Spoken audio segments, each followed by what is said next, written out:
Imagine the 1960s. What comes to mind? Maybe images of flower power, peace signs, and rock and roll music. It is easy to picture every young person in that era embracing a rebellious, unconventional lifestyle. However, the reality is that no, not all 1960s teenagers were part of the counterculture. While the counterculture was a significant and highly visible movement, it represented only a segment of the youth population.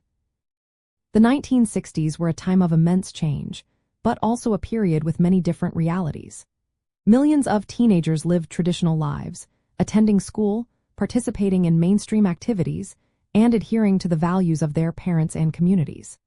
Factors like geographic location, family background, socioeconomic status, and religious beliefs heavily influenced whether a young person gravitated towards or away from counterculture ideals. To truly understand the diverse experiences of young people in that decade, it helps to look beyond the headlines and iconic images.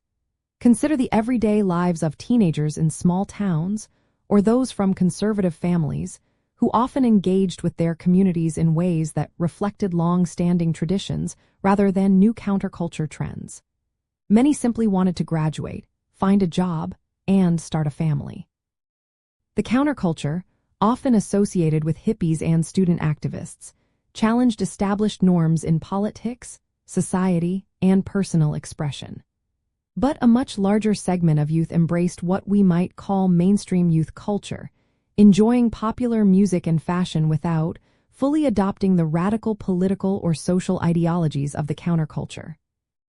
This broader view of youth in the 1960s helps us appreciate the full tapestry of that dynamic decade.